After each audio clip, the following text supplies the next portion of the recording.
Hey, this is Khalid Farouk Hayek with Urban Kids Universe, and welcome to another episode of UKU Impacting Education Show, where we help ECEs, childcare directors, homeschoolers, and parents make an impact. Today's topic is about outdoor play because we have falls coming very soon, so it's a very important topic to cover. And I have with me Pareese. Welcome back. Hello. Hello. How are Hi. you? I'm doing great. I'm very excited to be talking about outdoor play. I'm a huge advocate for outdoor play. I would do anything to keep my kids outside. Awesome. So absolutely, let's dive right into it. Okay, give me some introduction about that, and then I'll ask you my questions. I have so many of them here. Sure. So, outdoor play is a time for children to experience and discover the natural environment around them. It's the time for them to use their abilities and test their limits as much as possible to the extreme max. It's where they understand and learn about themselves and what they can and cannot do. It generates more questions, more concerns, something that they're not usually not usually too familiar with because they're used to just playing with toys all the time inside. Outdoors is open-ended materials. Everything is there. You just gotta use your imagination. Wow, it's like you open the Pandora box to the universe, and Yeah, then you know what, guys? exactly. Here we go. Let's go and discover the Yes. world. Yes, Yes, absolutely. Okay. basically. So let's start with the first question, please. I have here on my list. So how do we encourage independent play in a very young children? So it's best to find like their interests and find what they like, or like what I like to do is ask their parents like how they independently play at home, what toys or activities they usually gravitate to, so I can at least use that and spark some ideas on how I can implement this into outdoor play. So I can use my program plan and use it to my advantage to create outdoor activities that sparks everyone's interests. It's also easy to encourage a child by sitting down with them if they don't really want to engage into anything, and play with them. Like if, for example, I had a kid that didn't really know what to do. He's very new. He doesn't really know how to play with people, but he saw this car on the ground. So he was kind of like looking at it, but he was like walking around, and I was like, "Hey, let's go, come play." And he just shakes his head because he doesn't have any words. He'll shake his head no, and I was like, "We should go play." See, all of our friends are playing, and he just kind of stands there and looks at me like, "What are you talking about?" So I actually sat down on the ground and I started playing with this little car on the ground, and he ended up coming over to me and taking the car from me, and then he was playing like up on the tree and everything, and on the side of the garden bed. He was like playing his car. He was doing exactly what I did because they copy what we do. So whatever I did, he would copy. So then he took what I was doing and did the same thing with the same object, and then he just played with it for hours. Wow. So basically, even if you go outside, now let's put the question towards you guys, okay? Yeah. As a teacher, when you take them outside, you also try to focus on independent time. It is not just always a group play. You try Not to always, do no. that. Especially because I work with toddlers, they don't know how to do like engage in group play. So they usually play independently, but a lot of times they don't know what to do because there's so many random open-ended materials that they don't like, they've never seen before. So it's like I have to think outside the box like they would and think of any sort of way I can use an object. Like we have like a little play sink that they randomly like to carry around everywhere. So instead of them just carrying it around and standing on it, which is not the safest, I would actually pretend to wash my hands in the sink, and then they would actually start coming to wash their hands in the sink. It's a fake sink, but they use it the exact same way they would a normal sink. Totally. This is very powerful, by the way. I realized the group, when we said for that age group, the playing in a group, it's most likely a group of two. Like Yes. some of them sitting on a sand playing, and then the other person or the other child just sit next to them. Yeah. And If we talk on terms of preschool, yes. the same thing can happen. A new kid can come in, they don't have any friends, they don't really know anyone in the class. So it's our job to be able to help them communicate with other children to join into play, or find like a toy or material they would be interested in playing and suggest them play with it, show them Yes. how to do it, Yes. and then they'll end up doing it. Yes. Wow. Okay, let's move on to the next question.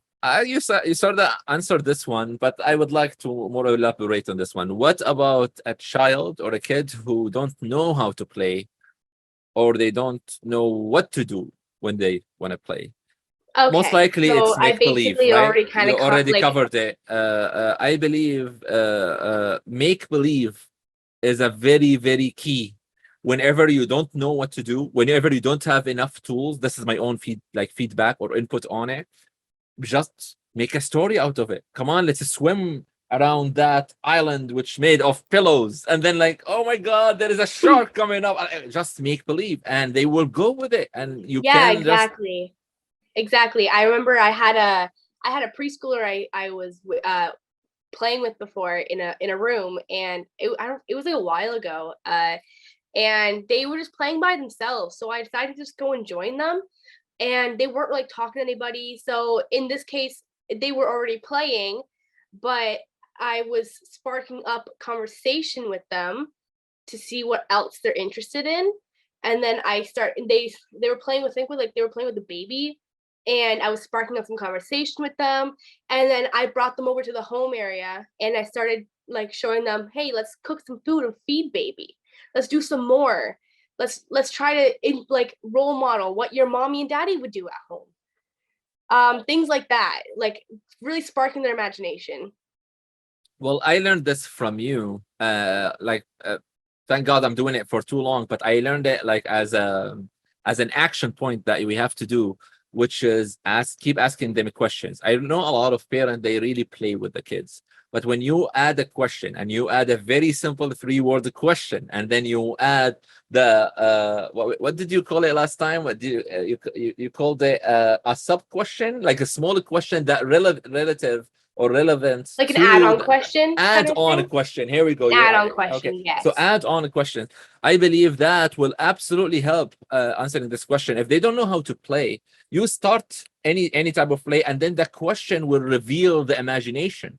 Yeah, for sure. Yeah. Uh, Versus if you are a parent who doesn't ask questions, you're gonna run out because the child will be bored from that if you're not really exactly. spicing it Yeah. up. Yeah, and yeah, absolutely. Yeah, because I've noticed like because of COVID and everything, we have to close our sandboxes outside. But they still find a way to get into the sandboxes. They will like move the cover and like they'll play with the sand. So I was just like, whatever, like it's outside. Like there's so many more germs outside on all the other materials than the sand is. So I opened it up, and because they're very destructive. They're very destructive children. So they like to just knock things over. They just like to dump things. They like to do anything that just makes a mess. So what I did was I actually found little like sandcastle like buckets and stuff and molds, and I made a bunch of castles everywhere, and I let them destroy it.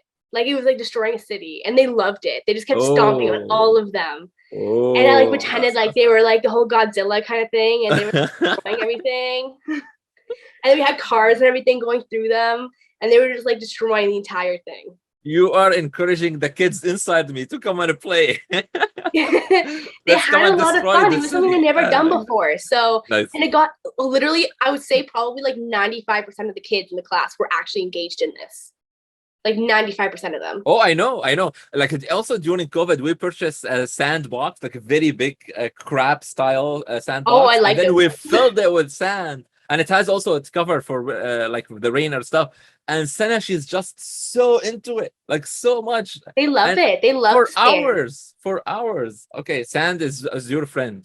Sand is like a child's best friend, basically. Yes, yes. And if you really cannot have one outside, bring that kinetic sand. Like not kinetic sand. There is a new sand that we got from Costco recently, which is a slimy sand. It is not kinetic. Like the kinetic sand outside, it becomes sand, and then Yeah. inside the water, it just like get together. Yeah, I used to have one of those. Yes, but there is I used to another have type that. of style. By the way, she was playing with it upstairs today. Like maybe I'll grab one later on.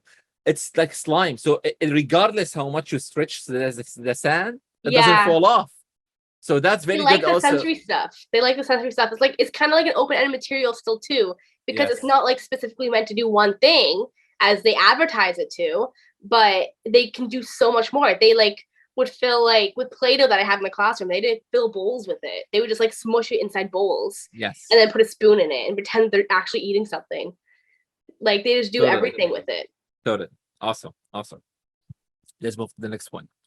So here is the question coming to me. What if a parent didn't properly prepare their child for a challenging weather condition outside? This is a very important one.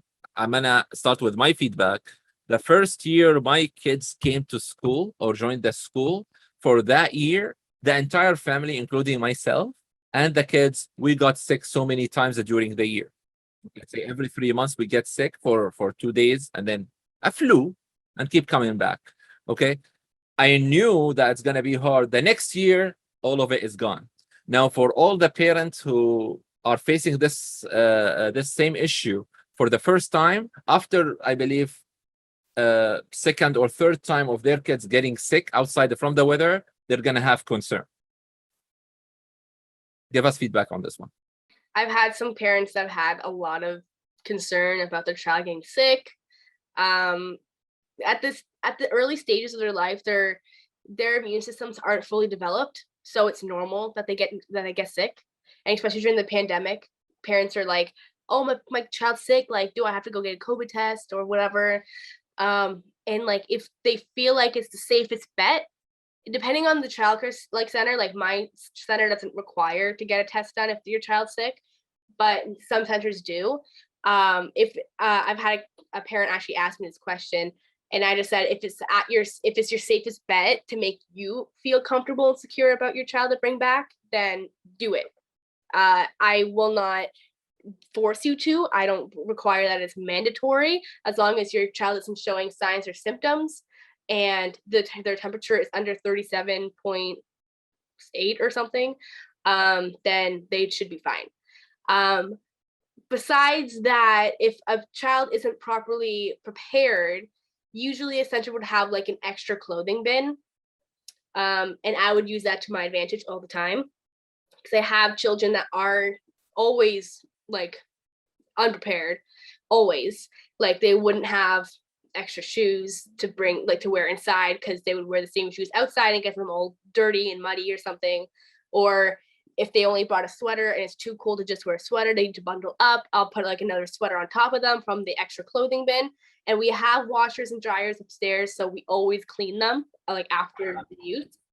We always clean the clothes after it's used. We just like put it in a separate bin, like in the laundry hamper, just so we know that that's dirty. It has to be washed because someone already used it, so we're not spreading germs. But and then I would report to the parents after the day's done, and just suggest that we should be properly preparing the children for outdoor play, and I can't do that without having the proper supplies. So I'd ask them to bring jackets or an extra, like suggest like bringing extra clothes, just so I can ensure that their child is warm and comfortable and not gonna catch anything. Because if they're too cold, they'll get sick. You don't ask the parents so they kind of bring extra pair or two of clothes from everything, even like shoe? So we send a supplies list before they enroll into the program of what they need to bring, and it has everything possible on it, and still parents don't properly bring the stuff that they need. Like I still have a kid that doesn't have a jacket all the time. What do? You take him outside anyways?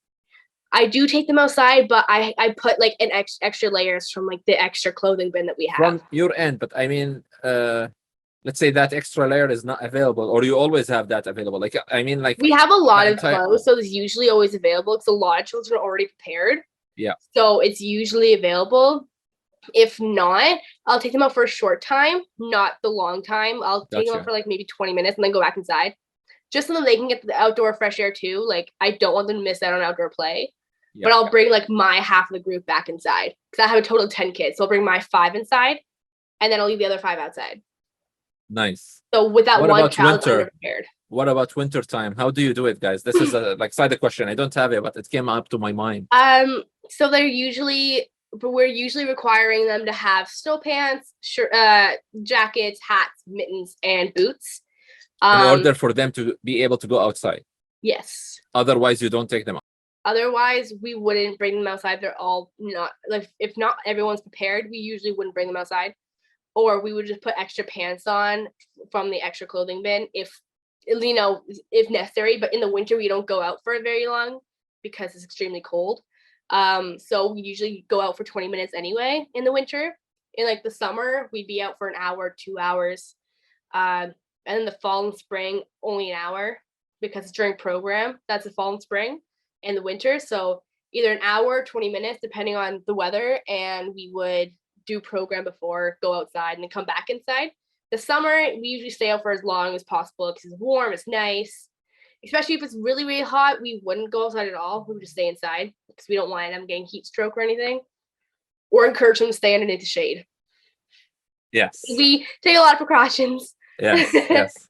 Okay, here is another question from me personally. Okay. You are walking and there is a very nice, juicy puddle of water.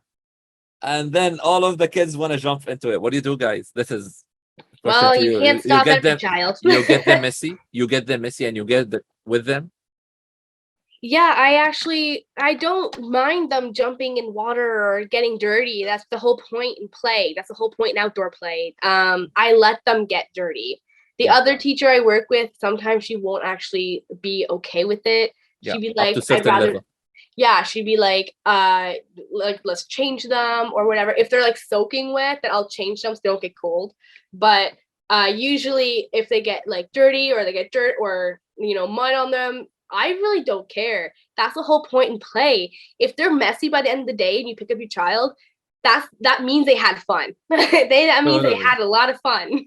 Yes. Find that fun. They'd rather get dirty and messy than stay clean all day. If you haven't noticed, some kids that go home extremely clean, they look miserable. They don't look as happy as I would see a kid that is covered in dirt.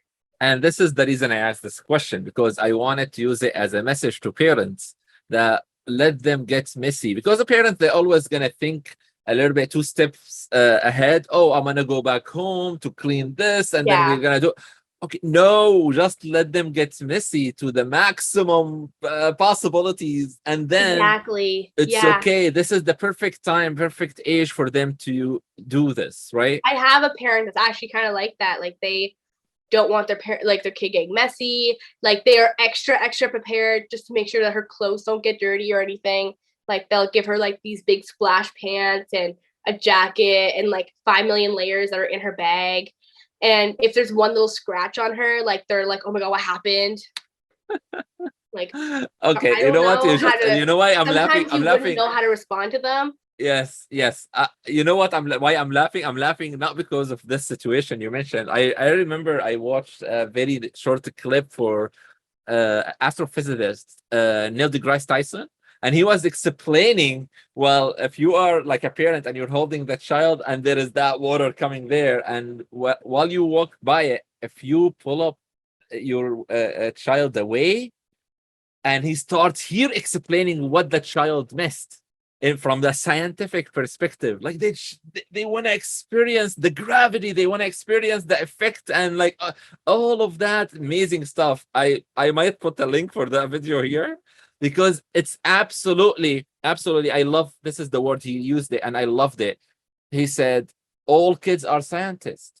The entire time they are scientists, and they are experiencing every single situation. So keep that scientist very open. Don't just put boundaries about that mindset.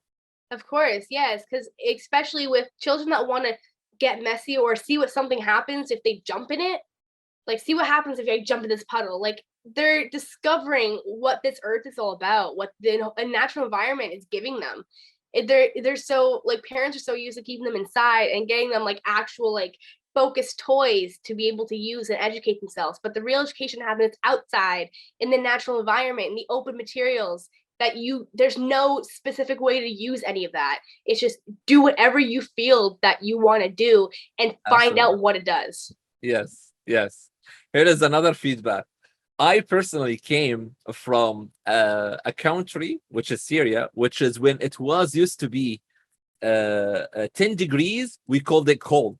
And I came here to Canada, and now zero is it's a sunny day at zero time in winter, and we have minus. And I am always like, because of a little bit of back pain, I always stay away from cold. And I realized that I am putting boundaries on my kids' outdoor activities. Like now, I'm confessing online. This is everybody online. And I remember, by the way, there is a video, you will see it in our channel, where Sana, she, after this winter, okay, so there is no snow outside, but it's extremely cold, like extremely cold, and she want to go to play in a playground, okay, and she has a specific playground that we have to drive 50 minutes to get into that playground. She want to play outdoor a lot. And then I'm telling her, okay, Sana, it's cold, playground, but there is a cold playground. Okay, but we're gonna I don't have a hot drink playground. So she was amazed. I was amazed by that. She was just focused on the very nice outcome. Look at that.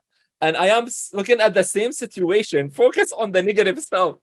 So what I did, like, she convinced me. Like, she kept saying playground for half an hour, and then, oh, come on, I give up.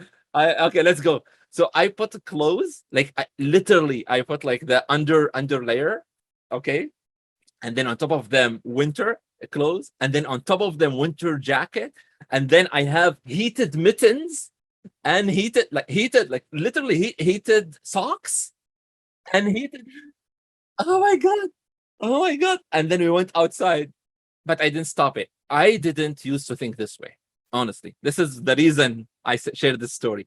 I used to share, okay, come on, you know what? No, that means no. It's very cold for me. That's it. For her, but I stopped her. And that was wrong thinking, right? So I found another solution, which is I went like a full bear, like it's the 3 times my size when I went outside, like walking this way. But we had so much fun. We really had so much fun.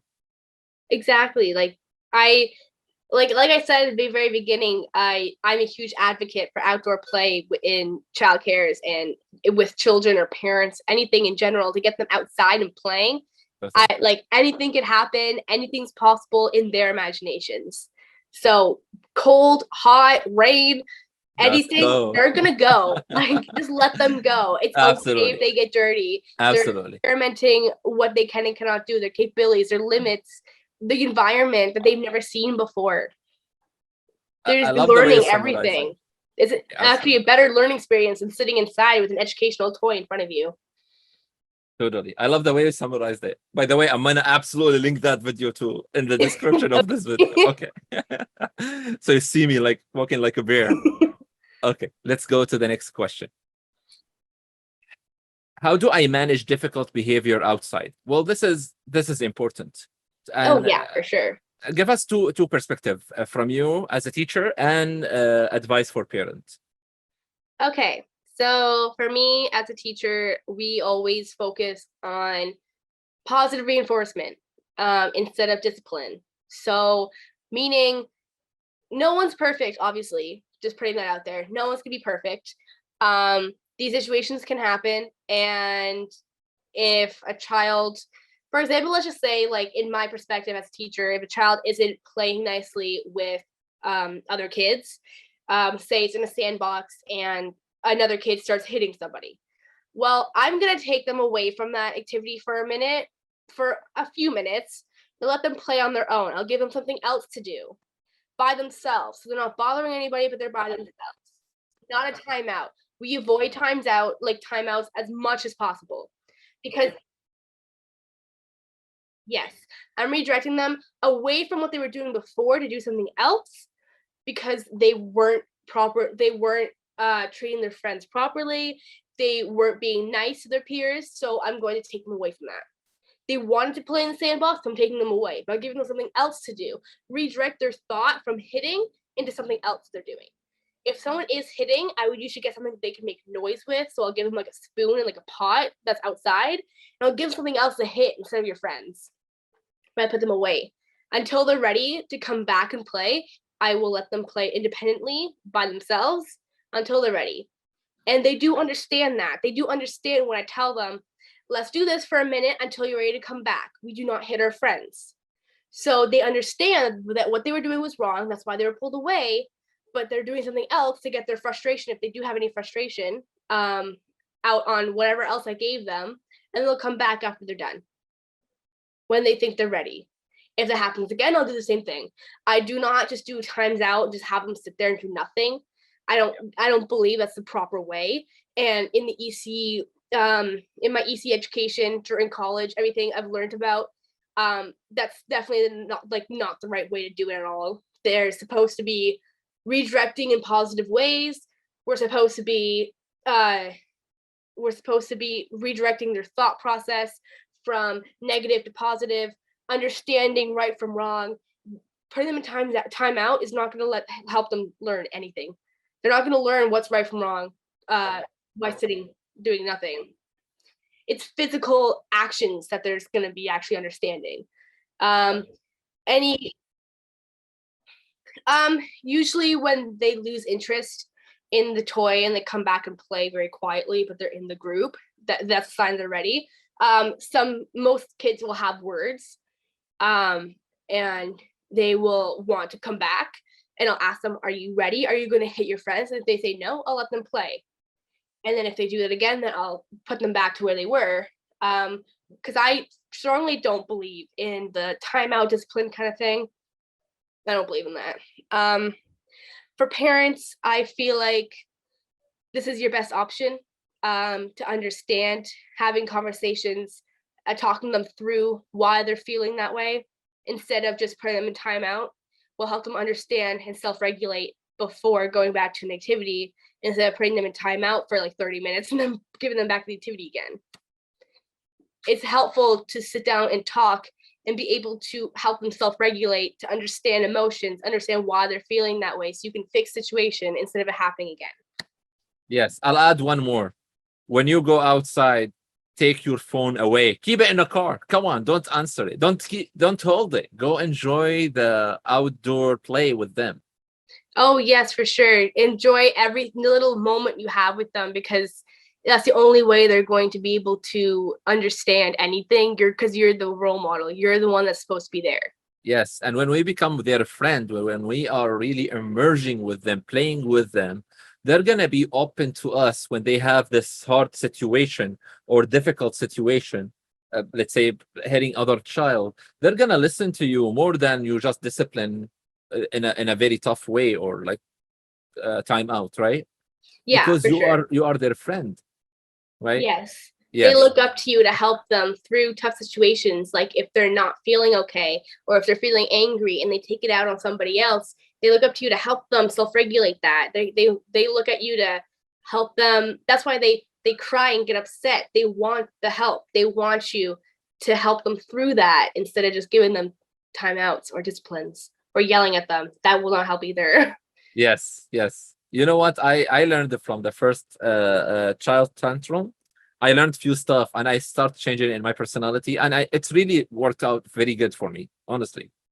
You have Like to have a lot of patience with kids.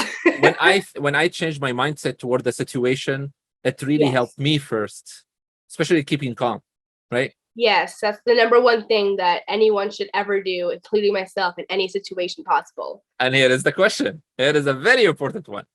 I'm gonna say it through a story. So I take my kids to a wonderland. Let's go anywhere outside, a very nice large playground. Okay. And then we play with everything, the slide, the swing, the sand, everything. And then after we have fun for hours, while we are going back home toward the car, let's say, there is a very broken seesaw, rusted seesaw on the very last corner over there, and they want to try it. And I like, come on, it's like we've been playing for 3 hours. I want to go back home to do the dinner, whatever. And then they start crying at this moment. Have you had the situation when at the very last moment they started throwing the tantrum because they didn't have enough, or they wanted that one thing that they didn't play with, which is a leaf, whatever very insignificant thing, right? And here they start giving you hard time and in your mind you need to go to the next step in your day. What do we Yeah, do? What do I've you had that did you have it experience. for? Here we go I've for it. had that experience many times before. So this actually happened like a week ago. We were transitioning from going inside from outside, and a very new child that I have in my class was throwing tantrums all day because it's his first day. Obviously, I understand this is first day. He's not going to be happy. It's new to adapt to the new environment, so I get it. He finally calmed down outside like 2 minutes before we were supposed to be going back inside. Like he cried the entire hour we were outside until just before we were going inside. He like stopped crying and he wanted to go on a bike. And I felt so bad because I have to keep going. I have to go through my schedule because lunchtime was like in 30 minutes and I had to get them inside, cleaned up, and set up at the table so they can have lunch. So he starts throwing a fit. He starts throwing a tantrum, all tears, screaming, everything, throws his entire body on the ground, everything. He was not happy because he finally wanted to play with something. But I remember asking his parents when he first started the program, what he's into, what his interests are, because I wanted to help this child out. I asked his parents at the first day when he got dropped off. This was like a few days after. So I understood what he was into. He likes noisy toys. He likes things that make sounds, things that have an outcome when you do it, not just like a toy that you just play with. Yeah, and move around. He wants to be able to like build towers and knock them over. He loves doing that. Or puzzles. He likes doing puzzles. So he understands what I say. He doesn't have words, but he'll understand what I say to him. So he's throwing this tantrum, and I obviously, like we talked about earlier in another episode, that I would usually suggesting what else they like that they can do inside. So if I know that he loves to do, like he loved building towers that day, that let's go inside and build some more towers and knock them over like he did this morning. I would suggest things like that he already did, that he had an amazing time doing. I will keep suggesting things that he loved doing. So then it made it easier for him to be able to come inside. Sure, he still cried. And yes, he still knew. But it helped him he'll still be crying, but he's walking towards me. He's walking with me inside. Even though he's still crying, he's still walking with me. Instead of throwing himself on the ground and refusing to move, he's actually coming with me. He's still upset, but he knows that there's something else inside to do. So I made it known that there's something else that he can do. In perspective at a park, like your story, if like usually it would be helpful to keep something in the car with them. Like if they usually like toys that they like bring with them, be like, oh, like like your Dolly's in the car, let's go and say hi to Dolly, and then they can have their doll. Because I know I have a kid that's highly attached to her doll. It's like just like this little doll that has pigtails. Like she carries this doll around everywhere. She's like, Dolly, like, and it actually has a name too. She calls her Penny. She has an actual name. I keep her inside her cubby when we go outside, because I tell her she's not allowed to bring Dolly inside, like outside. So Dolly has to sit here and wait for you. So she's like, okay. So she's a little upset to leave Dolly inside, but she puts it up in her bin, and then we go outside. She doesn't really like coming back inside because she loves it outside. So I like, Dolly's waiting for you inside, and she like books it. She runs to Dolly.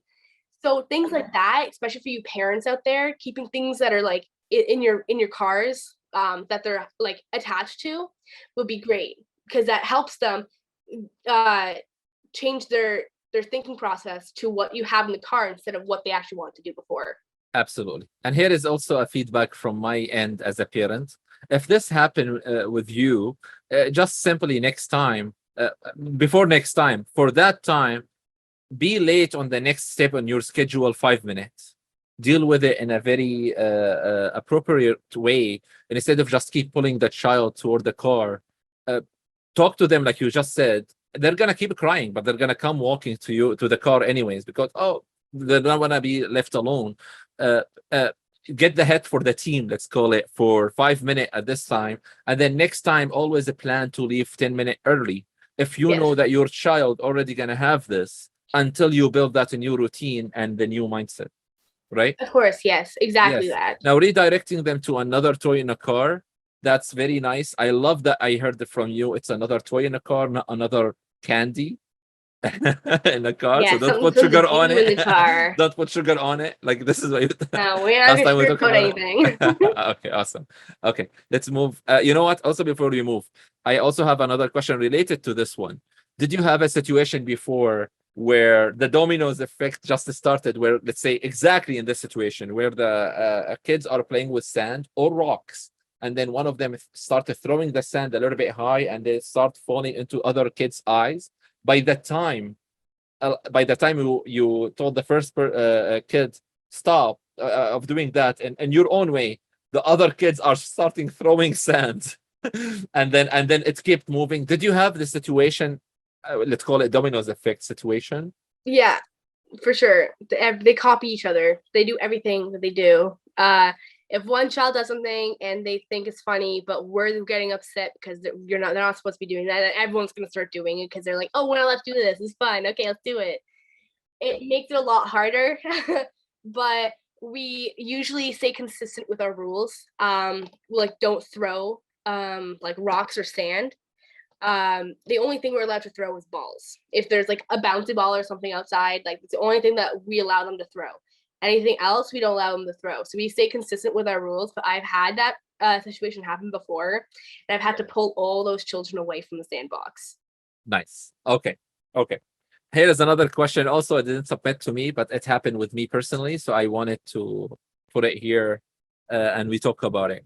What about insects? I am a person, since I was a very, very young child, I don't,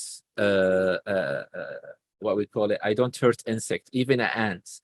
If I am walking and there is an ant just right under my feet, I would just try to move my foot, even if I fall, crumble around, but I don't want to even hit an ant because I feel that it has a soul and it has a mother and Yes. father. Literally, like really, No, like I feel the same way. I'm it's the a exact part. same It's way. a part of community. It has a soul. It's a being. Okay, but here is the catch. A lot of time when we go outside, I realize that it happened with me one day when my nephew he was I believe he saw a spider. Okay, and then I remember maybe his father, I don't remember who told him, okay, go kill it. The spider, we're playing outside, okay? And then that child, that young child, I believe he was kindergarten age. He ran to kill the spider, step on it. And I ran to that, and then I put my hand on top of the spider. And he stomped on my hand. Okay, for 1 second. The spider is small. It doesn't matter how the size of the spider. It was like a very small spider. And then I took him, and then I told him, why do you do that? And then his father, he told me, why not? He need to learn that this being or this insect can hurt him if he saw it inside the house. I told him, when you see that exact insect inside the house, on top of his head, on his bedroom, inside his bedroom, this is another story, another reaction. But we are outside. We are taking their territory right now. Like, I'm not sure if I am exaggerating the situation or not, but here is the catch. We are teaching the kids that that exact insect is hurting you inside the house. When they see it outside, how you distinguish the difference, that here you shouldn't touch it. Inside, you have to be worried and tell mom and dad. So with that, we usually see insects outside, not really a lot inside, which is normal. So usually, I actually teach them about their habitats and where they live because I find that it's important for them to understand that. Because they're seeing this thing moving in my hand because I like to show them like insects that I find. If I find like a caterpillar or something, I'll hold it and I'll show them, and they see it moving around. They think it's amazing, and I'll like tell them what it's called, and they'll be copying what I'm saying, so they learn the names of it. And then I say, "Do you know where they live?" Uh, and they say, "In the tree," because I took it from a tree. So they'll be like, "In the tree." So then I'll allow it to go back on the tree, and they actually watch it climb up, and they're like, "It climbs, it goes up the tree." So like I allow them to understand where they they live, where they grow, and I don't let them touch the insects outside. I try not to let them touch it. Some of them aren't most of them are afraid of them anyway. They don't want to touch them because they're moving. They don't know what it is. But some of them actually will actually hold them. Like I've had a few kids earlier in the summer just pick up caterpillars out of nowhere. They'll Yes. just pick them up You just see them and come inside and show their hand. me. They'll come and Yes. show me the caterpillar. Gotcha. But that my question is for, let's say, let's use the spider. Okay. If the parents are, as an example, okay. So if the parents are teaching the spider inside the house, inside your room, when you see a spider coming up from the ceiling, like they give them an action plan, whatever they call it. Okay, hit it, run, come tell mommy and daddy. So many different scenarios depend on each different family. Okay, now that child knows that that spider is something, it's a no for me. I'm not gonna be close to that spider. It's gonna harm me, right? But it is not the same situation outside. It's just walking over there by itself. Yeah. Okay, so why I don't like I'm really Like I don't how know would how you to teach ask children I don't know the how to ask difference? this question. How are we gonna tell them the difference between it, between these two So how do you situations? teach children the difference between bugs inside and bugs outside? Is that what we're asking? Yes, so inside it's harmful, not harmful. It's gonna harm you. It's Outside, go ahead. not allowed inside, allowed outside, kind of Yes, thing. did you have this situation? Yeah, I actually had like a little ant inside, and they all saw it because they find anything that moves basically. They saw a little ant inside, and I actually asked them, "Do ants belong inside?" And they actually knew the answer to this, shockingly, because they're toddlers. I wouldn't expect them to know the answer, but because we're outside so much, they see a lot of ants outside because there's a little ant hill in the yard. So they saw an ant hill, and they saw all the ants there, and they saw one singular ant in the classroom. And I asked them, does it belong inside? Where's its home? And they said outside. It doesn't belong in here. The ones that have a lot more words, they say they not allowed inside because they understand that. They understand that a bug is found outside. They understand that's their habitat. So they all like circle around it and they like to watch it. Some of them actually try to step on it, and I'm like, why are you gonna step on it? Why are you stepping on it? So I actually had a child that picked it up, that like allowed it on her hand, and she actually like said, let's go outside. And she actually asked me to go outside. And she was a preschooler, but she actually asked me to go outside to put the bug outside. Like it just takes repetition and like consistency to understand that bugs are outside, not inside. Educate them on their habitats. Their habitats are outside. So when you see it inside, it's abnormal. They don't understand that that's what their habitat looks like. Totally. And I believe this is exactly the absolute best answer for them to not be confused. What's And not it's be a loud scared of it answer. either. And yes, now be cautious versus scared. Like I don't want to go a lot out of the topic from my question, but being cautious more than scared, this is a little bit different.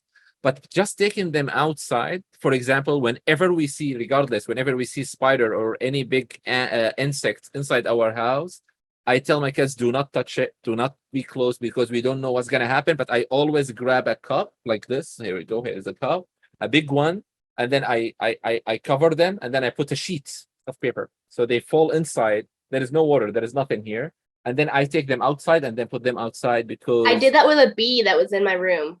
A bee got inside of her in our childcare.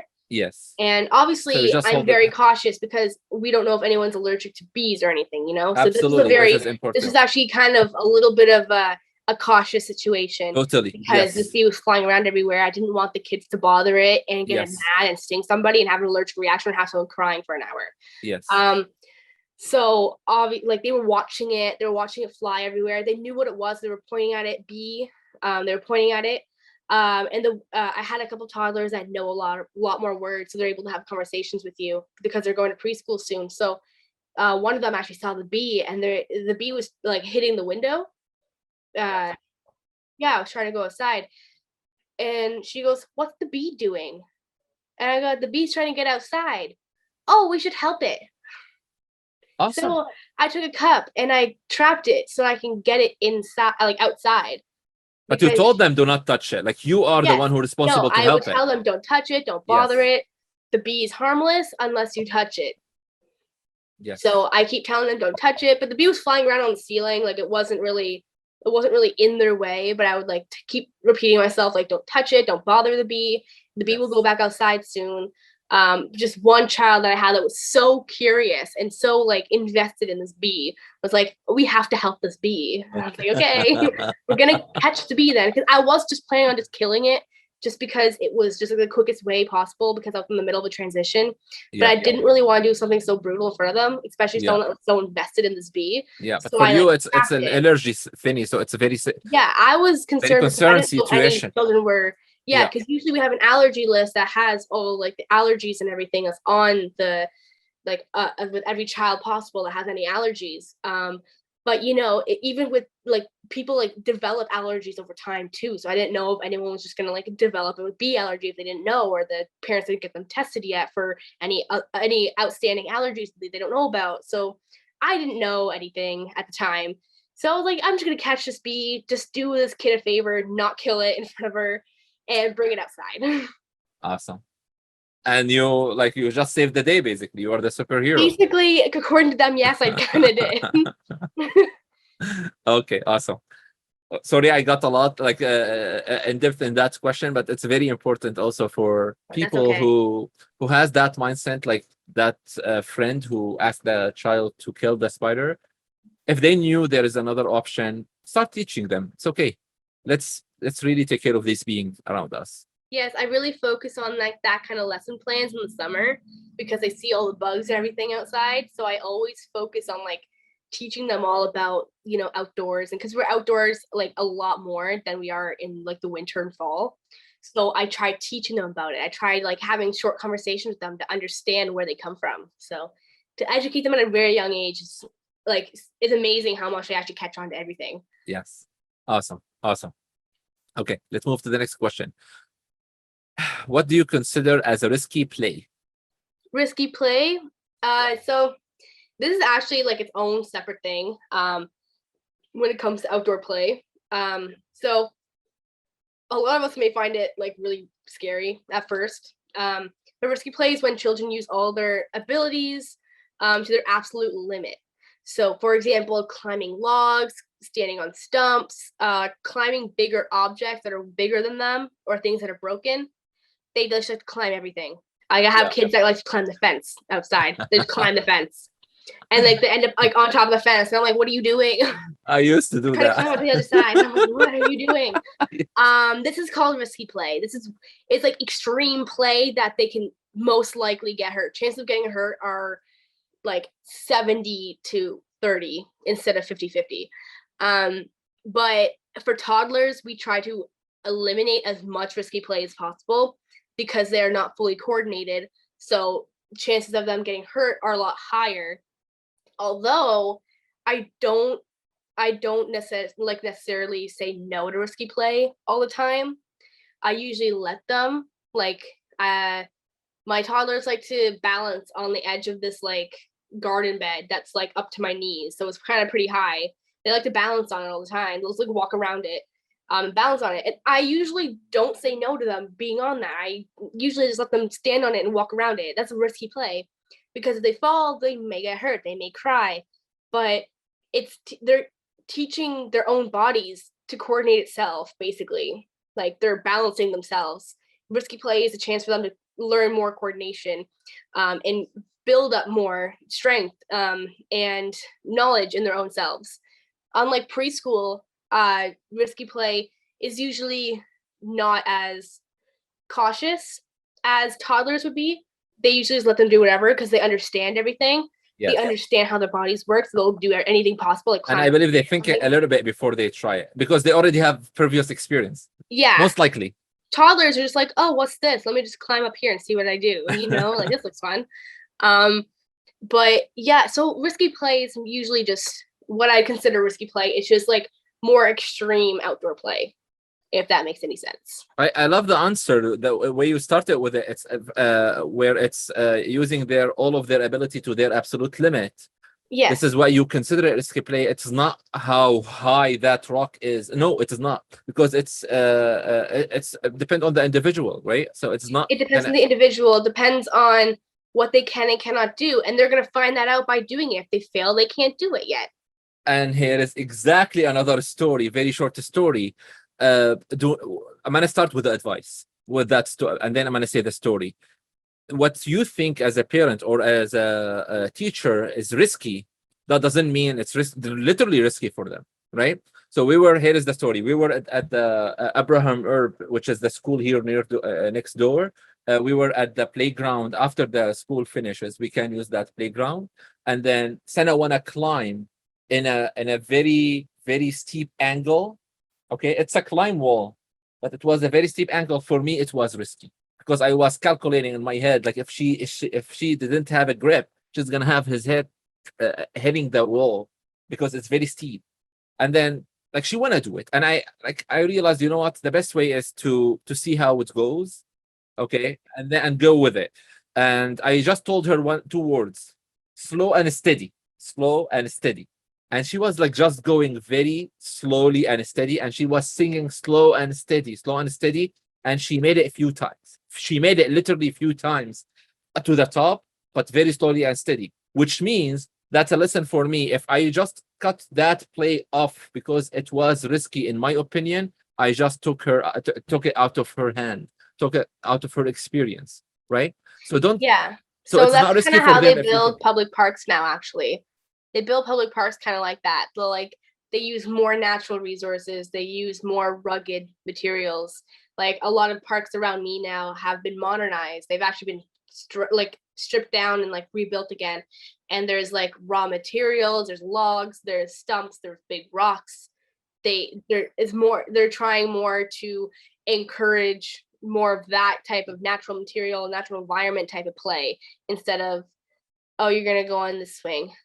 Like, what kind of Yeah. risky play is that? You already know the purpose of it. You already know how to use And it. even if they fall, even if they have a small scratch, it's Yeah, okay. Let them learn from it. exactly. So I'm actually like I'm pretty okay with risky play. I usually suggest risky play for a lot of kids, especially ones that aren't fully coordinated. It helps them with build their coordination by the balance, by climbing. They're using every part of their body. They're trying to learn what they can and cannot do. If they fail, they cannot do it yet, but they'll keep trying. Yes. Okay. Awesome. I love it. Let's finish here with the action point. Before the action point, if for any chance you have a light, go turn on the light, and then I'm gonna say it again because we I can't have, see a light. Do you have any light in the room? ah, okay, it's kind of yellow, but that works because it's my It's lamp. okay. We will work on it. Okay. My lamp. Let's get back to the same point. Okay. Okay. Thank you so much. So now Okay. let's go to wrap it up with the action plan Okay. Yes. or action points. I'm gonna turn this down. Okay. All right. So some action points that I have throughout this entire conversation. My first action point: find their common interests. This will help you a lot, especially with trying to decide what to do outside, helping children that don't know what to do. Find those interests will help you do that. Action point number 2: be their play buddy. A lot of younger children, like toddlers, they don't understand how to play with other people. Initiate that play with them. Be able to sit down with them. Be able to play with them. Keep communication. Understand that, like, let them understand that you're there to play with them and help them build the social skills. Number 3, like I just said, spark up simple conversations during play. This helps them engage in play. This helps them build a vocabulary, learn new words, generate new questions for new discovery during any play, outside, inside, in this case, outside. Number 4, get down to their level, be able to sit on the ground, crouch beside them, be able to play with them, being able to get down to their level and play with them will actually catch attention from other children and come play with you as well. Because they always see you as the role model. So they're going to come to you. Avoid timeouts when it comes to behavior issues.